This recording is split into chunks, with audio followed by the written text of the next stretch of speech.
ইমামদেরকে আপনারা বলবেন ইমামরা শুধু নামাজ পড়াবে আর কথা বলবেন না, সেই ইমামের যুগ শেষ হয়ে গেছে। এখন মসজিদে নববীর যুগ। মসজিদে নববী থেকে ইমামের দায়িত্ব পালন হবে, মসজিদে নববী থেকে রাসূলের রাষ্ট্রপতি পরিচালনার সুন্নাহ পালন ইসলামে করবে। মসজিদে নববী কি শুধু ইমামতির জন্য? মসজিদে নববী কি শুধু নামাজ পরিচালনার জন্য? কিসের জন্য? রাষ্ট্র পরিচালনার জন্য। আর আজ আমাদেরকে কথা শুনতে হয় মসজিদের ইমামেরা সব বলতে পারবেন, ভোট চাইতে পারবেন না। মসজিদের ইমামেরা বরং ভোট কাকে দেওয়া যাবে আর কাকে দেওয়া যাবে না এই দেশের মানুষকে সচেতন করার দায়িত্ব ইমামগণ পালন করবেন। সেই জন্যই আজ মাদ্রাসা যুব উন্নয়ন পরিষদ আপনাদেরকে এখানে একত্রিত করে বার্তা দিতে চায়। আমরা আগামী দিনে কি ক্লাবমুখী সাতকানিয়া তৈরি হবে না মসজিদমুখী? কে মুখী? আরো আসতে দেখি, ক্লাবমুখী না মসজিদমুখী সাতকানিয়া? মসজিদমুখী যারা হাত জাগিয়ে দেখাও। আমরা কি ক্লাবমুখী সাতকানিয়া চাই না মসজিদমুখী সাতকানিয়া চাই?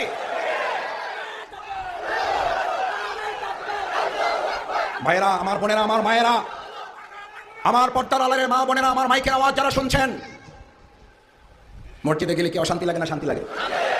এখানে কি লাগতেছে? মারামারি রক্তারক্তি আছে, স্টেজে ঠেলাঠেলি আছে। বাংলাদেশে এরকম মানুষ ঠেলাঠেলির আছে না নাই? এই 8 মাসে নিজেদের ঠেলাঠেলিতে 17 জন মারা গেছে, এই কথা আমার না রিপোর্টের।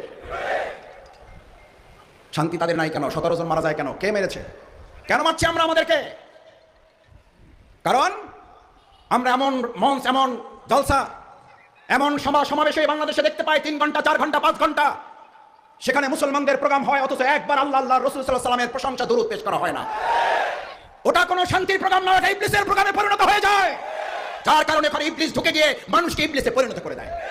সেজন্য আল্লাহ তাআলা বলেন বিসমিল্লাহির রহমানির রহিম, তুমি আশ্রয় চাও শুধু মানুষদের থেকে না। কুল আউযু ধরেন আমার সাথে, বিসমিল্লাহির রহমানির রহিম, কুল أعوذ برب الناس ملك الناس إله الناس من شر الوسواس الخناس الذي يوسوس في صدور الناس। তারপরে আয়াত নাই আর জোরে, মিনাল নাস। ইসলামের সামান্য আলোচনায় যদি এটা বরকতে পরিপূর্ণ হয়, এখানে যদি রক্তারক্তি ঠেলাঠেলি না থাকে, এখানে যদি মারামারি কাটাকাটি না থাকে, শুধু আলোচনা চললে, আর ইসলাম যদি আমার দেশে কার্যকর ভূমিকা পালন করে, তাহলে রক্তারক্তি বন্ধ হবে না? হবে না? এই মারামারি বন্ধ হবে না? হবে না?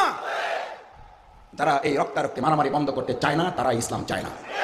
যারা রক্তারক্তি মারামারি করে নিজেদের মধ্যে নিজেরা কন্দল লাগিয়ে নিজের স্বার্থ উদ্ধার করতে চায়, তারা ইসলামের নামে রাজনীতি করা পছন্দ করে না। আমি আপনাদের খুব সহজ করে একটা কথা জিজ্ঞেস করি, মানুষ হিসাবে আমরা শান্তি চাই না? চাই না?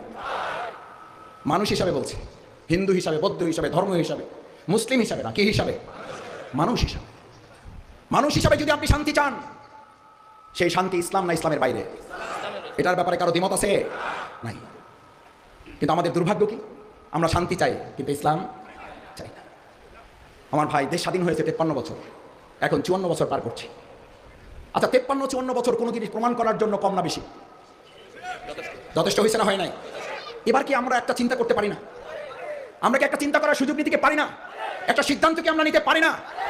একটা পরিকল্পনা কি আমরা নিতে পারি না? 53 বছর যেহেতু দেখলাম হইল না, 53 বছর আমাদের যেহেতু সিদ্ধান্ত নিতে পারলাম না, আমরা মুসলিম হিসাবে আল্লাহর দরবারে কাল কিয়ামতের দিন তো আমাদেরকে দাঁড়াতে হবে। আমরা দাঁড়াবার অন্তত একটা জবাব ঠিক করে নিয়ে যাই, আমান দিনুকা, তোমার ধর্ম জীবন ব্যবস্থা কি ছিল? এই জবাব দেওয়ার জন্য আমরা এই বছর সিদ্ধান্ত নিতে চাই। ব্যক্তিকে ক্ষমতায় যাবে জানি না, আমরা আবার ইসলামকে ক্ষমতায় বসাতে চাই।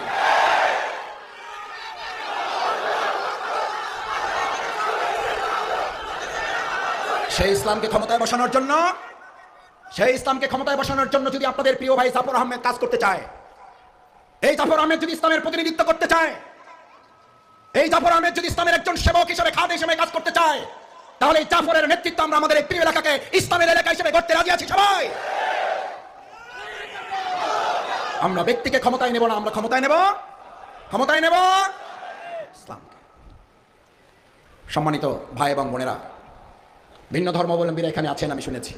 মাইকের আওয়াজ থেকে যারা শুনছেন, প্রিয় নবী মুহাম্মদ রাসূলুল্লাহ সাল্লাল্লাহু আলাইহি ওয়াসাল্লাম ইসলামকে বিজয় করার পর সেখানকার ভিন্ন ধর্মাবলম্বীদেরকে বলা হয়েছিল, হয় তোমরা কর জিজিয়া ট্যাক্স দিয়ে এখানে থাকো,